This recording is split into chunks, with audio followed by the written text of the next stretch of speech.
All right, welcome back to the Wild Within podcast, episode number 5. Very excited to come to you from sunny, hot, sweaty, beautiful Costa Rica post retreat. We are still simmering in it and wanted to take the opportunity to chat together and reflect and talk and just be here together. And I'm super excited because we have Alyssa, obviously, and our first guest. Woo! We have Jane here with us today. Hi, Jane. How you doing? I'm excited to be here. All right. So Jane just taught with me at this retreat. Alyssa got to be a retreater. And so we're just going to have a chat, see where it takes us today. A few things we want to touch on. I think we'll reflect on the retreat a bit too. But we're going to talk embodiment again today, how it found us, what it means for us in our life, trying to reach out to you guys and connect a little bit more about how it can be present or maybe already is present in your life. And who knows? This is a freestyle. So, Yeah, and I think how the everyday person can bring it in. how the everyday person can bring embodiment into their life. So, we're in this beautiful setting. Some of you will see some clips from the playback, but we're in this cute Airbnb. Well, I guess a hotel, right? Yeah. In a tree house with this beautiful backdrop. So if you're listening to this, just close your eyes and imagine that you're here in Costa Rica with us. All right. So where should we begin? Maybe a little reflection on the retreat. A reflection. Yeah. Yeah. I think maybe A pull little the closer. tiny Okay. penis microphone a little closer to your Okay. face. Yeah, I think some reflection. Reflection. I think I would love to hear from both of you. Reflection, because coming from a teaching standpoint, Yeah. how you feel about these Yeah. retreats and what you're bringing. Yeah. So this is number 9. 9 retreats in the last 3 years. Jane has taught with me at every single one of them, except she was a retreater at the first one. We have been in upstate New York. We have been in Sedona. This is the second time we're in Costa Rica in a different place this time. We were in a beautiful villa that was literally beachfront within walking distance. And that alone was so supportive on all the things that we explored together of a group of 16 of us. And reflection wise, I'm still simmering in it so much. But every time we get together, and there's always a different configuration, and we have people who have been at retreats multiple times, and we always have people who have been at a retreat for the first time. I'm just blown away by the connection, the kindness, the love, the willingness, the bravery, the surrender to an experience that can shift so much for someone in as it's happening, and also in so many months and years to come down the line. And this one in particular was so spacious and so restful, and we did really big work in a way that was gentle. We called and soft. Yeah. Last retreat had a lot of fire energy. We did a sweat lodge, and it was potent in that way when we were here in Costa Rica. And this time we really leaned on water. Yeah. And she was equally as potent, but much more fluid and gentle and forgiving. And that was actually really beautiful to see as a collective, because each of us are in different places in our lives, moving through different things, celebrating different things. And I always love to see how the elements and the natural world can support us in these journeys. So that's a bit of my reflection. My heart is so full and my nervous system is so soft. So what do you think, Jane? I couldn't agree more. And I think this retreat in particular had a very potent theme, not just for me as a facilitator, but also for all the retreaters. The theme was rebirth. And wow. Mm. It really was a full circle moment for me. Specifically, coming Mm, into this retreat, it, it was a little bit of an exclamation point coming into this retreat because I ended up arriving a day late. So, not without a little worry and stress, but yeah. I made it, um, which I'm super happy about because missing this retreat would have ended my chapter a little open ended, and Mm, I wouldn't have had the close that I did at this retreat because the last time we were in Costa Rica, I ended up leaving on a little exclamation point, mm-hmm. a little early, a few days early, actually. So for me, the end of last retreat and the beginning of this retreat completed a full cycle. Mm. And I could see that now. And honestly, being able to really dive in 2 feet into the theme of rebirth and in the spirit of rebirth, I think I really left some things that needed to be washed away by Mm, mama water, and um, came out of this retreat feeling a lot lighter. yeah. Yeah. Yeah, I feel so light too. Yeah. I'm tired as I usually am after big events, but I truly feel, I think I want to use like soft. Yeah. And I feel like maybe that's not something we have been able to lean into from an honorable place. Softness is often seen as like maybe weakness, but there is a softening and a relaxation and a release that happens at all of these retreats.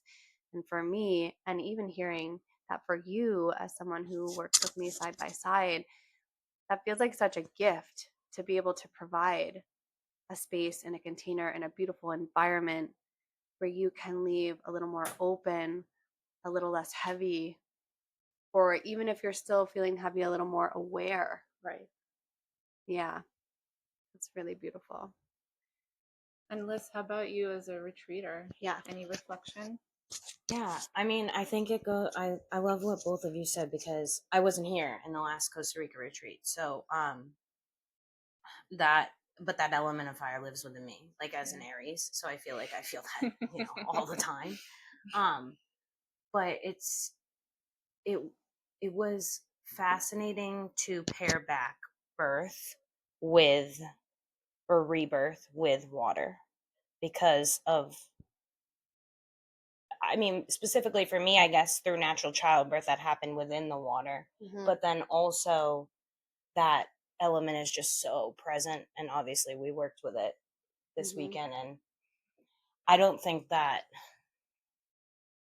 I really put the connection points on the element and the theme of the retreat until I was in it and how important those two flow together. Yeah. Mm-hmm. So I think that was fascinating. Yeah.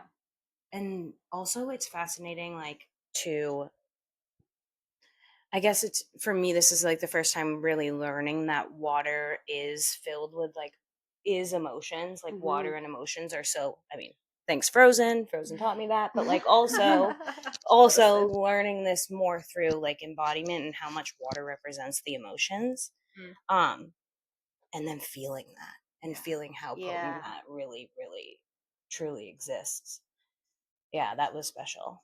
Yeah. That was incredible. Yeah, because I feel like we were in water while letting our emotions flow down our faces, and it really Yeah. felt Yeah. like it was just part of it was just everything. It was so connected. It was so beautiful, and I hate to repeat this word, but soft. Soft. Yeah. Yeah. There's so much depth Yeah. and softness. I think what I've seen, and I'm going to stop saying I think because I know this, what I have seen in the last decade plus of being in spaces and creating spaces where the offering is to be and feel and release, that offering often comes to us as a harsh force, like Mm. we're in a argument, or we're at a funeral, or we're at, our boss is yelling at us, Yeah. and the emotion arrives from such a place of fear or lack, Yeah. or fill in the blanks. So to be able to have these places where we come together and explore things that are very present for us, whether we want to acknowledge them or sit with them or not, just the opportunity to be in that, especially with water this time supporting us in such a fluid way, that alone I think is life changing for so many of us, because it is forgiving. When you use the word forgiving again, water is so forgiving. It's fierce and it's powerful, but it allows. Yeah. It allows and it welcomes. And the ocean being there with the waves coming in and pulling out, it just allows for this continuous expansion and contraction that is what makes us human. Yeah. But not often do we have environments where that is so. I mean, crying in a pool felt pretty natural, Yeah. But not only Yeah. crying, like just being. Yeah. Because what was we had this magical facilitator that walked us through this ceremony, and he was sharing with us that what's the percentage of water that we are? 99? 70. 70. Yeah. 70. But 70. then if you consider all the fluids in the cells, it does bump it up to like 98%. 98% water. Yeah. Wow. Mm-hmm. Yeah. So just, I'm trying to get away from the word permission, because I don't feel like I or any of us need to give each other permission to explore or feel or be a certain type of way. But there's a bravery and there's a collective, like support system really in these environments that allow you to move differently without judgment. Maybe the criticism is what gets to be left, doesn't get packed in the suitcase. The judgment has nowhere to live, because the containers are so kind and open and loving, and that volume is different for everyone, right? The volume of openness, the volume of wanting to engage with whatever it is that is being presented is different for each of us. But man, what a gift to give ourselves places to be. Yeah. And see. Yeah. And feel. Yeah. Because that affects how we move through our daily lives. And how we move. And how we literally move. How we literally move. Yeah. And I really like what you were saying about allowing space for the emotion instead of pushing the emotion out, where in day-to-day life we experience emotion. It typically is like, because it's literally bubbling at the seams, it has nowhere to go, and then it comes out in a very forceful way. Whereas in spaces like this, it arises, you're kind of almost inviting it.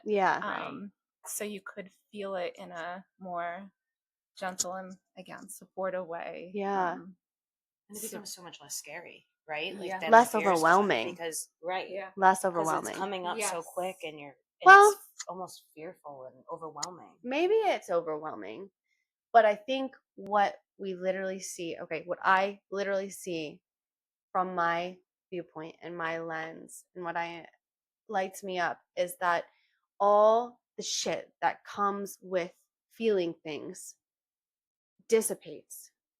The judgment, the limiting self-beliefs, the worthiness, it washes through a little more easily than if we don't carve out intentional time to sit with and be with this. Because whether we like it or not, we all have emotions. And so they're going to show up. And you can either stuff that shit down and it's going to make you sick, or you can allow it to be. And I'm not even just talking about, grief and fear and these things that are heavier. I'm talking about joy and living and being and celebrating.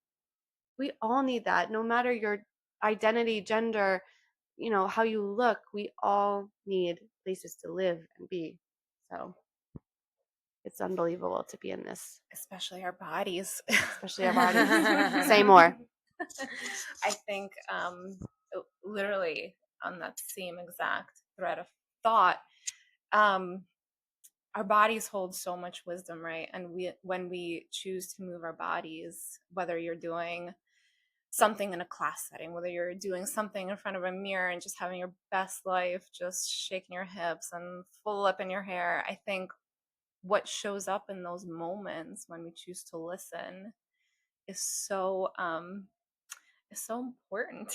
Yeah. Yeah. And when we do listen, those things can show up. It could be the joy, it could be the release, it could be grace, compassion, whatever it is. But also, there's sometimes you start moving and then you sit in the corner and cry your eyes out because there's something there. Because sing it again, Em. Emotions. Emotions are there, whether you like it or not. Exactly. Yeah. And honestly, that's what makes us human. Yeah. Yeah.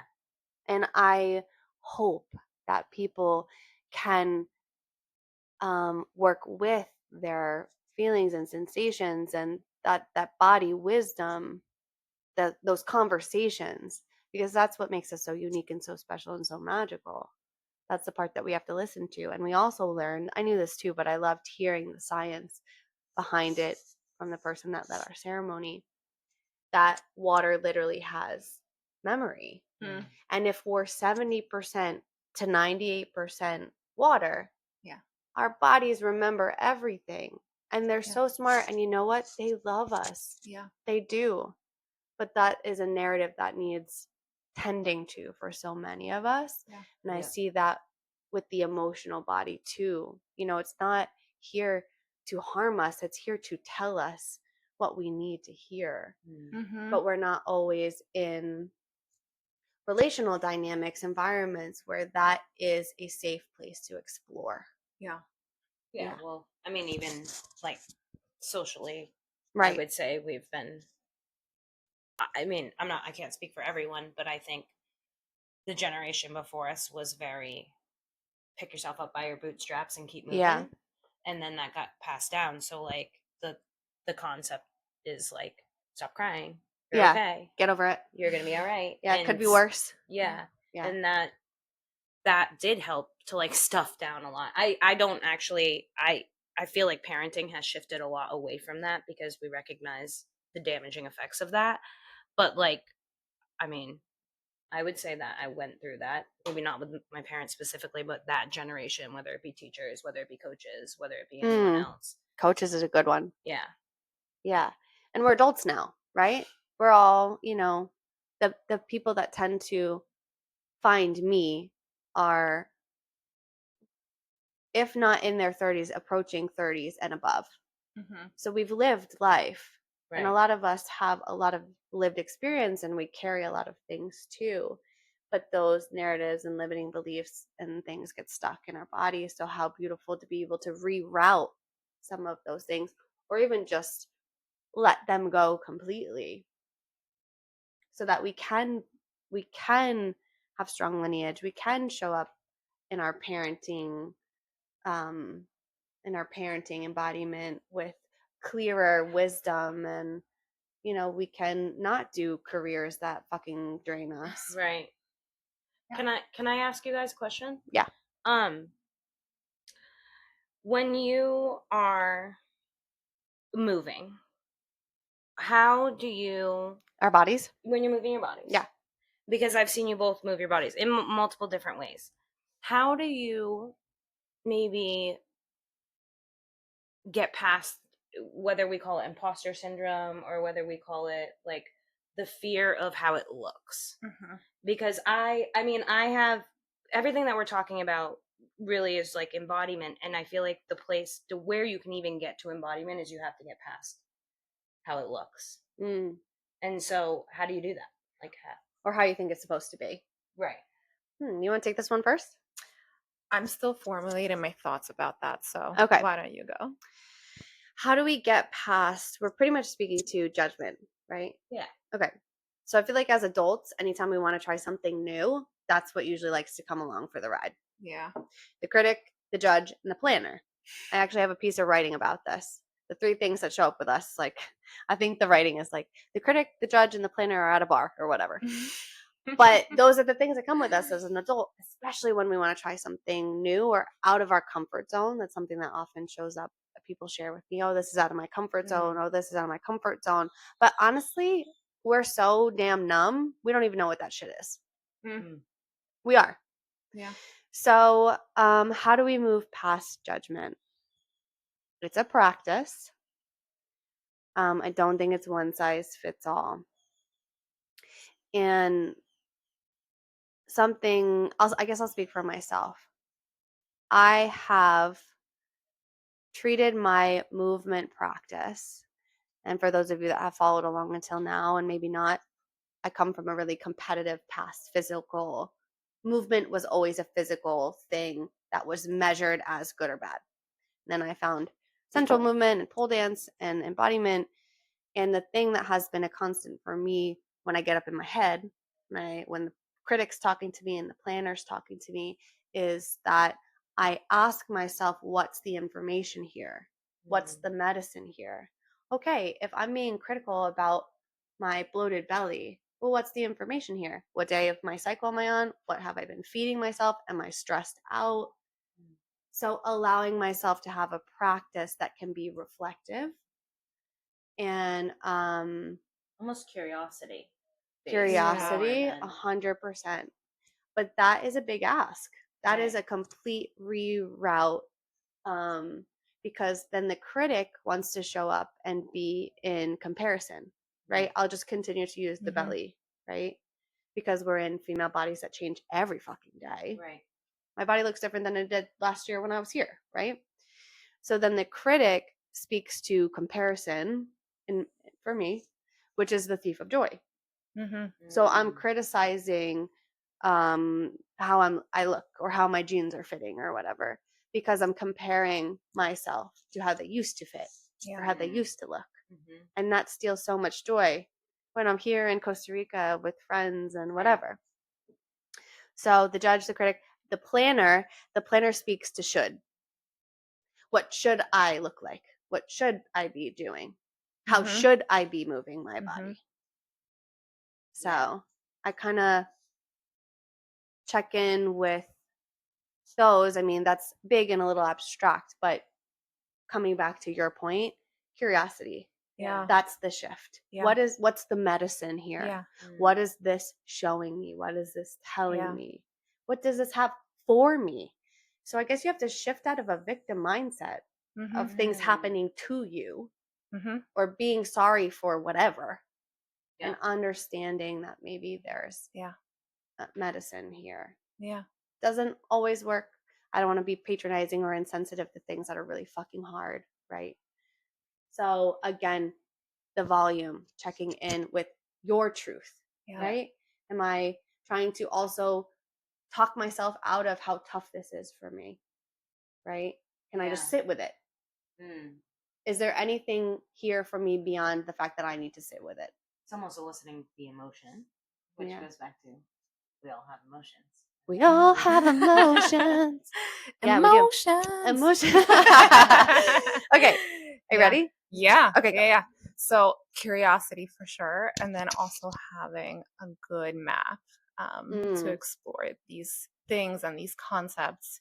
So we have, all of us as a collective, a toxic trait of expecting to be really good at something when we first try it, right out of the gate. We need to be just freaking Mia Hamm's and just ballerinas. Right. Like, I don't know what it is about our brains. Maybe it's seeing the highlight reels of Instagram. I don't know. But so that's one thing. We kind of have to put that to the side a little bit. And one way to do that is to have a really good map and keeping it slow and simple.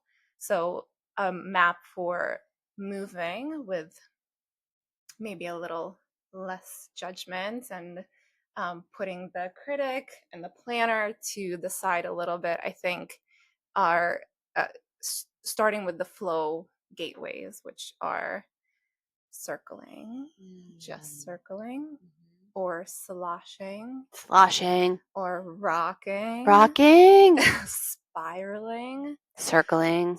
yeah, or picking just one body part. Maybe it's just the spine, or maybe just like the head moving around, and being really mindful of that movement as you're doing it, because the more listening you could do to the body or the movement or the sensation, the less space there is for the critic, for the judge, and the planner to show up. So yeah, yeah, I changed my answer. Just curiosity, like Yeah. a willingness to be in partnership with what's happening, or what I want to explore, how I want to move, or a song, or the ocean, or whatever. Yeah. Curiosity. That's, I mean, I love both those answers are amazing. And I think, yeah, curiosity, I feel like, is where I end up if I feel in a place where I'm not feeling judged. And I'm even thinking of your session, maybe it was 2 days ago, or 2 days ago. What is time? Yeah, what is I have time? no idea what day it is. And there was resistance at the beginning because I was trying to move a different part of my body than wanted to be moved. And when I was able to lay down and focus on my hips, which were what was calling for me, then time was like, all of a sudden I was out of it. And I was like, wait, I still want to sit here in this hip stretch though. Like I could feel the working. I could feel stuff working through. I love that, because I gave you guys like a 7-minute song. How long did it feel? The first probably 2 minutes felt like 10, and then the last 5 minutes probably felt like 1. Yeah. And Jane, tell us more about the map, because I know what you're talking about. Yeah. But say more. Yeah. So for me, the metaphor in the map is really powerful, and it could be applied to everything. But in an embodiment sense, I feel like the map is essentially a lay of the land. It's a way to navigate your terrain, so you could see where you are, you could see where you're going. Also, so you could see how to get around yourself, because sometimes your biggest obstacle is you on that damn map standing in your way. Yeah. So the map, again, just a metaphor, and there's so many different maps. One of the ones that I just mentioned now is just having some options for flow gateways. One thing I'm studying right now is Katona yoga, which is a very embodied style of yoga, and they have a million maps. But one of their maps is the body as a house. So you have rooms, you have your observatory, your third eye centers, your observatory. You have your boiler room, that's your pelvic floor. You have a kitchen, which is, any guesses? What's the kitchen? Your heart. The heart of the house. Heart of the house. Absolutely. I love that. Yeah. So, and then they have Magic Square, and it's such beautiful and visual maps, which I think when you are talking about embodiment, right, it's a pretty abstract concept. Yeah. And some people are like, what? Yeah. What do you mean? And sometimes when you give them a map like that and you say, your heart is the kitchen of the house, you're like, oh, I've been in kitchens before. My house has a kitchen. I understand what that might feel like. I understand how nourishing that space is. Yeah. So you start to build relationships with all the other rooms in the house, and then bingo bango. And also you think about holidays and gatherings, like people always end up in the kitchen, in the heart of the house. That's where we gather. That leads me, like, if that map, if that visual, if that anchor works for people, to think about, okay, if everybody's gathering, or all the emotions are living in the kitchen, in the heart, right? Like we speak to them. And sometimes there's somebody in your kitchen that you're like avoidant of. And like, let's do some poking around at that, because they're going to keep coming to your holiday. They're going to keep being in your kitchen. So maybe it's my husband leaving the damn things out on the counter. Right. That's relatable probably to everyone on here. But I love, like, here's what I love about embodiment and why I find it probably so fascinating, because it is so abstract, is that the potential to find something that works for you is limitless. And I think that that can feel really big and scary for many of us. Like, if you hand somebody who doesn't think they're creative a blank canvas, panic city, right? So if you hand somebody the keys to their house, their apartment, that's their body, and say, this is yours now, panic fucking city. And I see that a lot because so many people get drawn into the studio space and now these Wild Within retreats because they are searching for something. And my job is to help them find some kind of pathway that shows them that it's them, shows them that it's within them, and that we have to sift through the muck and the mud and turn up the volume on the joy and the trust. A huge thing for women, and I would imagine men too, is trust. Trust speaks to intuition. Trust speaks to our inner waters. You know, at the end of my life, I hope that I have just shown people how to come back home to themselves. And so we get to playfully explore different ways to show people their maps, right? For some people it'll be the house, for some people it will be the trail that leads to the mountain, right? Or, you know, any maps are also like a limitless. Absolutely. The elements are maps. Elements are maps, exactly. Seasons, Yep. moon cycles, Yep. our cycle, constellations, astrology.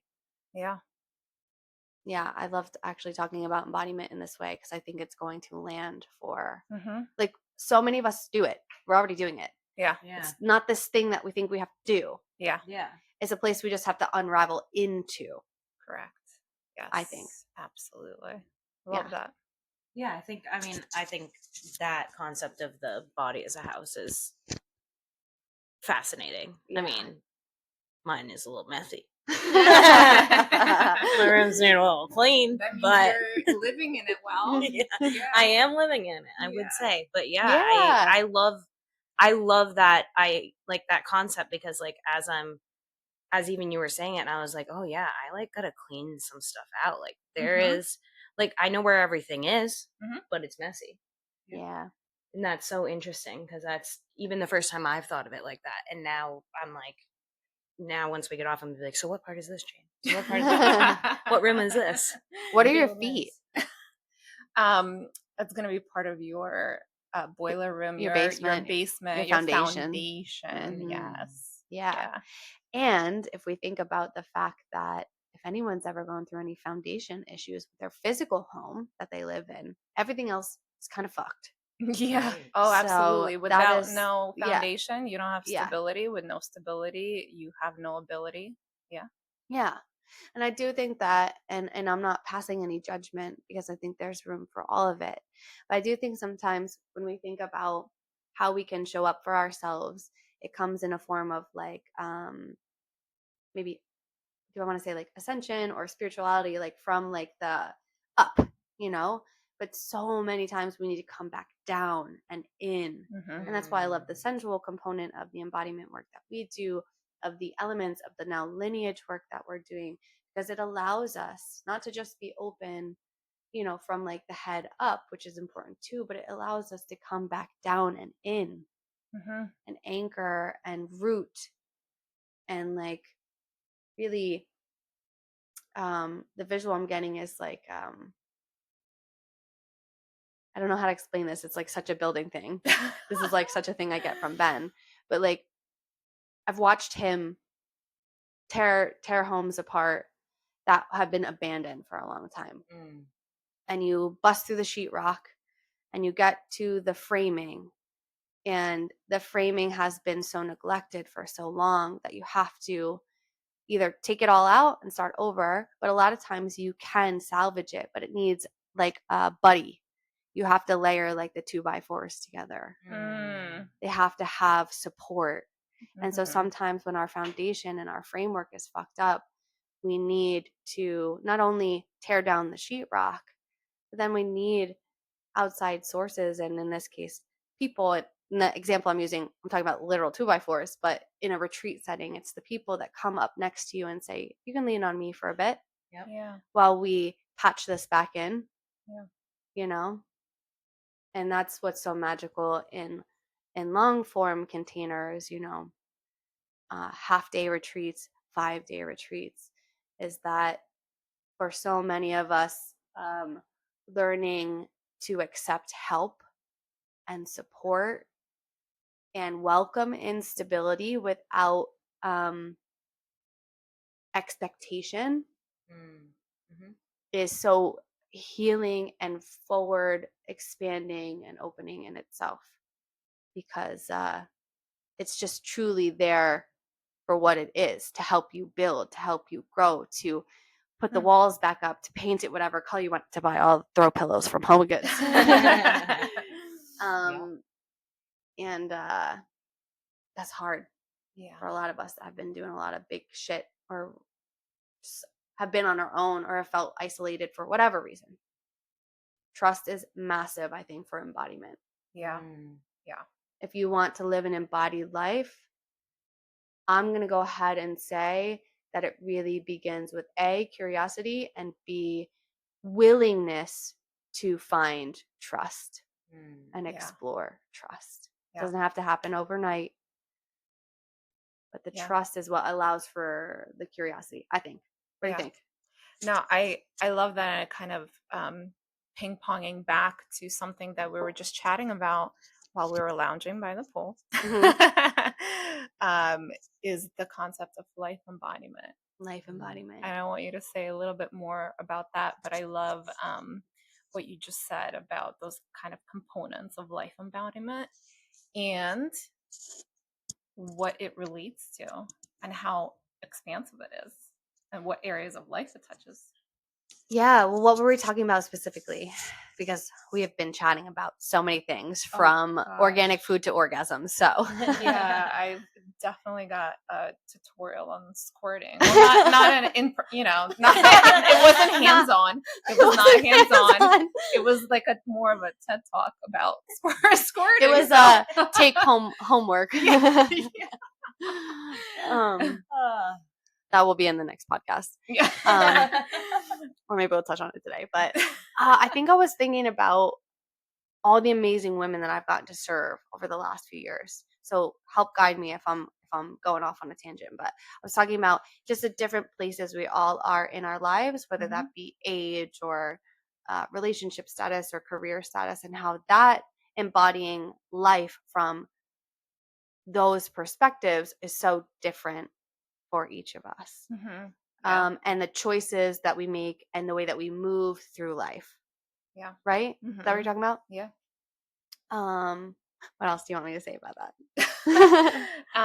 I just really liked the idea of how it is not just, your body, like life embodiment. Yeah. Touches your wellness, it touches your Yes. finances, it touches your career, it Your touches sex how life. you show up. Yes. Yes. How you Life show up in embodiment. spaces. Right. Yes. Yeah, I think also, I don't know what's happened. Maybe it's just in the pole world that like embodiment equals like sexy, sensual dancing. Yes. It's so far removed from what actually it is. It's a great place to explore. It is, this I'm taking from you, a thread in the tapestry. Yes. But embodiment, speaks to how we're living and being and moving through life. So life embodiment, it speaks to how we're engaging with our finances, how we're engaging with our mother-in-law, how we're engaging with our apartment, how we're engaging with our own rituals and our pleasure practices and things like that. So embodiment is here for us in all the forms. I guess it's a difference of doing versus being. Yeah. Checking things off your list or weaving it into your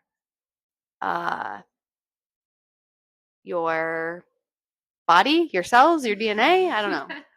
Okay, couple questions, couple things I'm thinking. All right, let's in my go. brain. Okay, so Tell me. like, would in your opinion, would like Marie Kondo or something be like life embodiment, like your Who's that? body. That's like when you get rid of stuff. Oh yes, she's the. And Does you this say- bring you Does it bring joy? you Yes. joy? Right. Does it bring I'm you just joy? checking how much time we're at.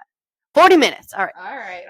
Perfect. Does it bring you joy? Yeah, like is that So the cute. is that the concept of like that? Well, would be, okay, like, this is great. My material embodiment. Like So that is okay. That's a great, probably a map, right? Mm-hmm. Does it bring you joy as a map? Right. You can sit in your closet and go through and find all your shit from college and your old jerseys, Tube and top. a tube top, fucking belt you used to wear as a dress, ex-boyfriend's t-shirt, whatever.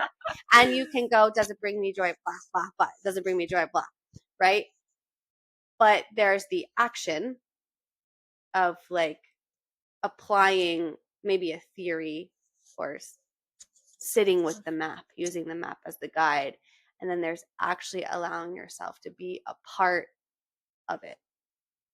And I don't know how else to explain that. Like, it has to go from the mind to the body. Sometimes that's very subtle. Sometimes that's really hard. Jane, I feel like you want to say more about that. No, I think it's mind body, but then also body mind. It could kind of work flip side on that. Yeah. I guess I would love to see. Okay, if Marie Kondo asking yourself, does it bring you joy, can be like a methodology for you. Mm-hmm. I think the embodiment is moving past the methodology. You no longer have to use it as part of a checklist. It now becomes so enveloped in how you're living your life that you don't have to ask yourself that maybe as often. Maybe know if it's bringing you joy or yeah, not. which speaks to intuition and trust. Right. You remove attachment in this case, right? It becomes more fluid. That's not really what I want to say, but moving past methodology, right? Jane can come in and show us this amazing sequence. I can come in and show you this is how we can access this emotion. And it's a pathway. But at some point, the pathway, how do I want to finish that? It becomes you and you become the pathway. Yeah. Yeah. So for me, that Marie Kondo example, which by the way, Marie, if you want to pop on this podcast. Oh my God. Come on in. Come on in. Come on in. I think at some point when you start to feel the ripple effect of that, like once that framework lands in your body, at some point you're not buying things anymore, or not collecting things anymore that no longer bring your joy, so you don't actually have to let go.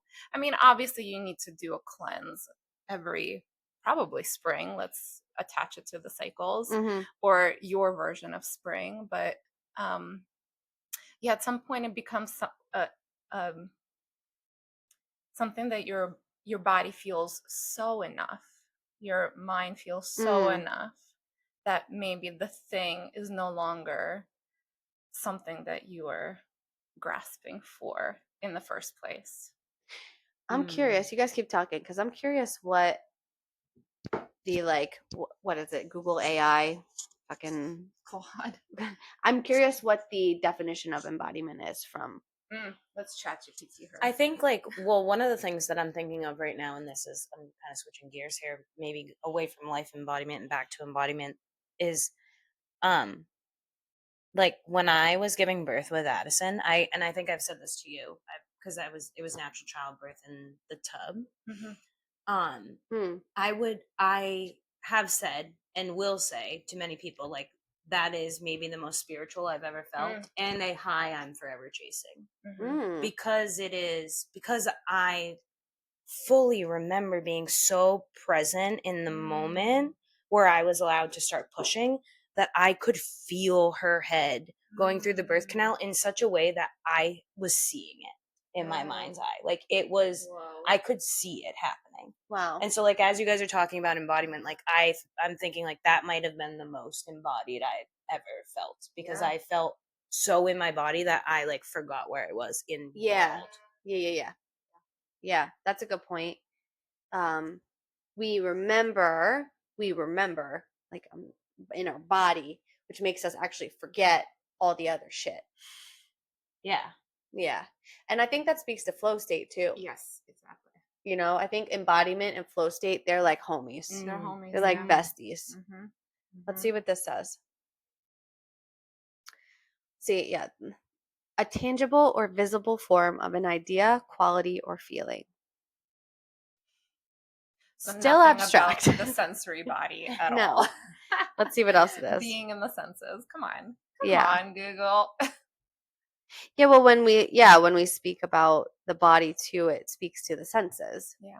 And I think sensuality, I think there's some kind of confusion too, that sensuality, not that it can't have like an erotic, seductive quality, but sure, sensuality speaks to moving towards pleasure, but it really is lighting up the senses. Sight, taste, smell, touch, vision, and spirit too. Yeah.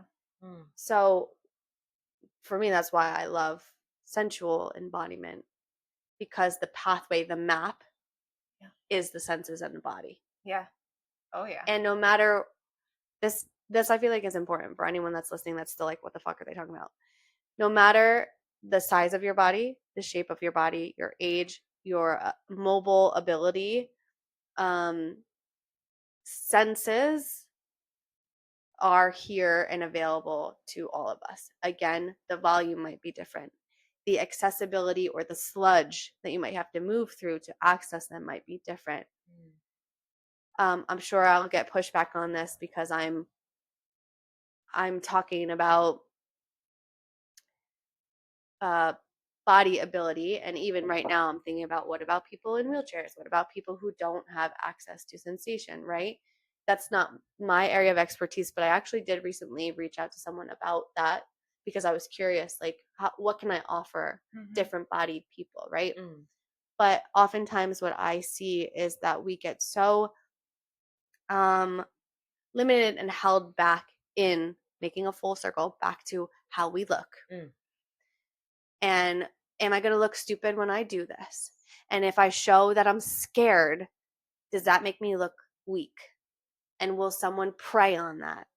Or will my husband think that I can't make the girls lunch in the morning if I am feeling really low today, right? It's like, yeah. So that's what I want to say to that. The senses are available to us all the time. There's not a day that goes by that we each don't engage with them. You open your eyes and you can see, you're doing it. Yeah. I also think, I mean, it's kind of like maybe some people are listening thinking like, what the fuck is going on? But I reckon they're probably not.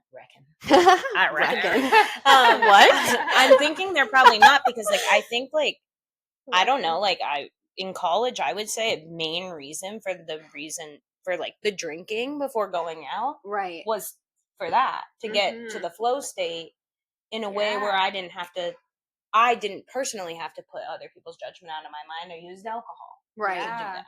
Yeah. Right. And so like, I think people are aware of like that, wanting that sensation. They maybe just don't know how to tangibly go for it themselves without. You know where it wanted to sneak back in too, when we were closing up the house, I do a little house blessing, and the cleaning crew were there, and they were so sweet, and there were still a couple drinks left in the fridge. And I really wanted to like speak to this woman, trying my best to use some Spanish. And I do not speak Spanish. I'm working on it, especially if I'm going to continue to come back to a Spanish speaking country to do work. And that inner judgment of me being like, I don't know what the fuck I'm doing, came in for a split second. And I just tried. I just did what I sort of knew, and knew that I didn't know anything. And it was fine. She was so lit up. She was excited. There was like 3 words and she was like, yeah, see. You know, she was stoked. And I think, not that we have to force, right? Again, another full circle. We do not have to force ourselves through the discomfort. Yeah. But even being able to name it and sit with it and be curious about it allows for so much expansion. I came out, I was like, I just spoke in Spanish, and that connection now shifts the limiting belief to now me being more excited tackle something that has been Yeah. challenging for me. Yeah. Because the reason why I haven't applied myself to speaking Spanish is because it's hard for me and I don't feel like I'm good at it. You know what's so crazy too is like even thinking about that, like, and we were talking about this earlier, the idea or concept of rating your happiness in certain moments. Yes. Like if we would have rated your happiness in that moment, you were so happy. I was so happy. And more so overcoming that judgment. Overcoming the judgment. And you know what? I formulated a new connection. Like, 100%. I'm going to remember the smile on that woman's face when I said cerveza and she said, yes. She was like, sí, gracias. You know? Yeah. And, you know, I don't know. It's a small example, but I think being able to celebrate little wins too, it's going to sound so cheesy, but as adults, that opens up the expansive pathways too. Because my fear of not, again, just using this example, my fear of not wanting to look dumb, you know, saying something, or even like, you know, with language, you don't want to be like disrespectful, but truly like just being transparent. I was afraid to look dumb. Yeah. You know? Yeah. And it didn't matter. That's my own shit. Right. So putting yourselves in places where you are able to deal with your own shit and then be loved because of it. Not in spite of it, but because of it. And not loved less because you did it scared. Or you did it wondering if you look fucking dumb. You know? Or you didn't do it. Or you didn't do it. Yeah. Right. Because there are oftentimes certain components that, like, full autonomy at any retreat ever. I recommend you try. I'm here to support you in the discomfort. But at the end of the day, if you opt out of something, that is a brave choice that you made for you, and I'm here to support that. So, Emily, Jane. Speaking of soft, your flower is a little flaccid. Just wanted to. Oh no! Get her up there. She needs a little water. Yeah. She needs a little rub. Yeah. A little sauce. Yeah. Is that better? Yeah. Man, flaccid. That just took me down like a rabbit hole too. Of wondering why softness is so challenging for men. And where. Well, that's a new episode. And also think about what you just said. I never conceptualized that until right now. Yeah. Right. Yeah. Right. Right. It's hard to lean into that when you're constantly taught to lean out. And there's literal drugs made for them to lean out. Right. Yeah. Right. That's too much to get into right now, but very intriguing. Okay, cool. Is there anything else we want to wrap up with this episode? Let's do favorite moments from the retreat, just to give you guys some FOMO. No, just to, you know what? I say that, I'm joking, but just, I feel like I want to say there's an abundance of ways to connect with yourself and with others out there available to us. It comes in different maps and different places in the world, and some of you come to the studio and some of you don't live near the studio, but it doesn't have to be Wild Within. It doesn't have to be Wild Within Academy. It doesn't have to be Wild Within Retreat. But I promise, I do not make promises, but I promise putting yourselves in places where expansion and respect and space is the baseline will change everything for you. Yeah. It will. Yeah. So, favorite moment or most impactful visual, if you want to share something from this Wild Within Rebirth retreat. Who wants to go first? I'll go first. Okay. Hit us with it, Liz. Honestly, I think, like, and we were talking about this earlier, it goes back to this happiness. Like, so I guess I gotta explain it. So I took like this happiness course over COVID. And one of the cool things that it did is it constantly went back to this scale of 1 through 5. Like, how happy are you in this moment versus how happy are you on a regular basis? And like the average is most people are like 3.8. Mm-hmm. Well, one of these studies did like to introduce people to new people every day for like a month and then see how their happiness increased. And lo and behold, everybody's happiness increased. Like they were 4.4s, like high. Like, yeah.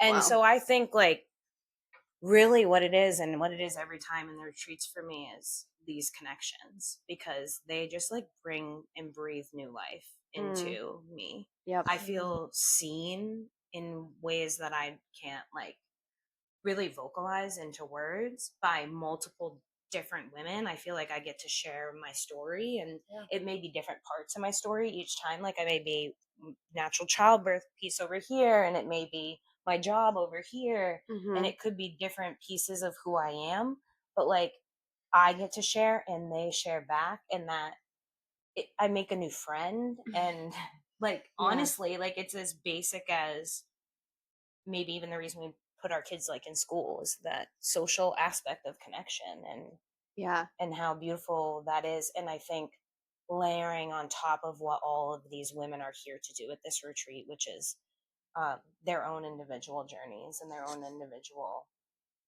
healing, if you want to call it that, everybody just taking it so seriously, so it doesn't really feel like they never feel like fake connections. Yeah, no bullshit. They are genuine connections where I feel like these women know things about me that like I almost don't even know about myself, or I just figured out about myself in this retreat. Yeah. And that is the collective helps you discover those pieces. 100%.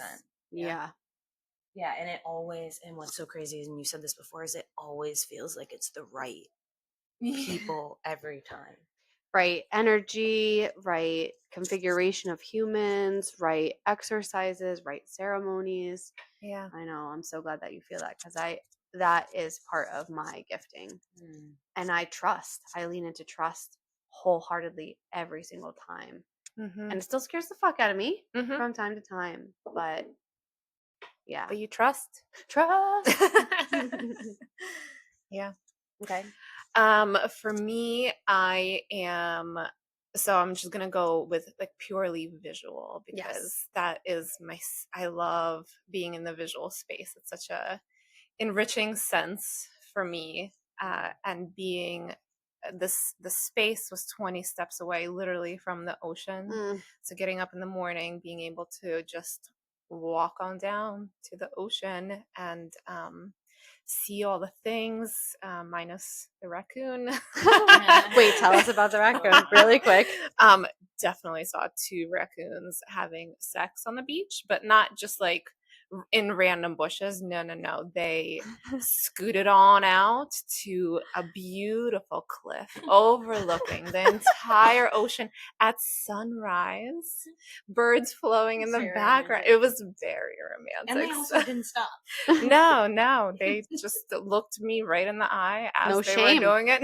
No shame. No judgment there. No judgment. No planner, critic, or judge. Fully embodied. Fully embodied. In there. Fully embodied. Yeah. Good for them. Good for them. Yeah. Good for them. Yeah. I'm sure there's medicine in that too. Yeah. They trusted me. They didn't scurry on along. Yeah.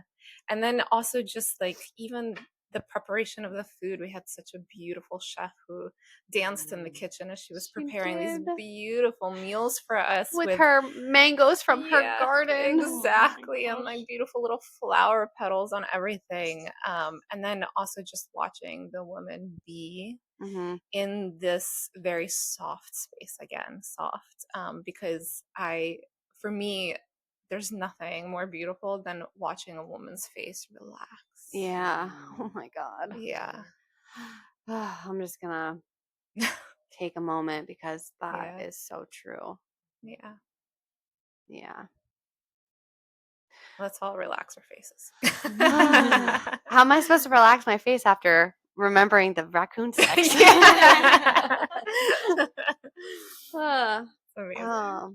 For me, oh damn, I'm still integrating, but I'll tell you what, I'll go in personal for me. We did this water ceremony with a brother of mine now, His name is Javi, that I met last year only for a few minutes. And he welcomed his partner into the ceremony. Her name was Anna. And I didn't know her, I didn't meet her, but I know his work is so powerful and profound because I watched it before my eyes last year, with a few individuals. And this time we did it as a group. And so when he asked, how do you feel about inviting her into the space? I said, absolutely. And I literally only met her that day. And she walked us through such beautiful pieces of her lineage and how she works with women here in Costa Rica. And just from start of the ceremony to the end, she blessed us all at the end, and I was the last one. Ooh, and I got choked up thinking about this, that there's so much unspoken power between women who live fully in their bodies and in their gifting and in their ability to ripple their medicine, and to feel that on the receiving side to someone who's also here doing her thing was so powerful for me, because then we got to do our sunset ceremony in which we blessed each other without any words, just looking into each other's eyes, and passing wisdom literally, in this way that can only be felt, that can only be witnessed, that can only be taken in from a place of being and not doing. That was really powerful for me to be a part of on both the receiving side and then rippling out from my seat the next day. And I had no idea I had a little idea of what they were going to share with us, but again, just fully trusting and timing and guidance and the universe and the land. It gives back to me every single time.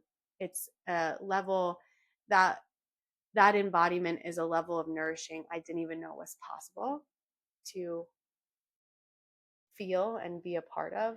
And I just hope that's what I can share with people, is that their bodies and their hearts and their minds open up to places that they never thought were possible for them, whether that be a relaxed face, or a job making six figures, or a love that doesn't have you questioning or looking through text messages. So being a part of that in real time was really, really special to me. There's so many moments that I will hold on to, especially through the water ceremony, and on the laughter. Like, man, we do so much work, big and soft and potent, but the fucking laughter, and the jokes and the belly laughs and the snorting and the like secrets that we're just like dishing, and we're like, fuck it, I'll just tell you this. The knowledge when everyone lets their guard down and isn't afraid of judgment on these things. I mean, we don't have a lot of research done on our bodies, so to be able to fundamentally pass knowledge from women to women is so incredibly important for us. And I guess that's what I felt from Anna. I felt her passing on wisdom that I wasn't even aware was available to me. And then the next day when we finished our ceremony with me, I saw that happening through non-verbal, through resonance and heart. Like, holy fuck. Holy fuck.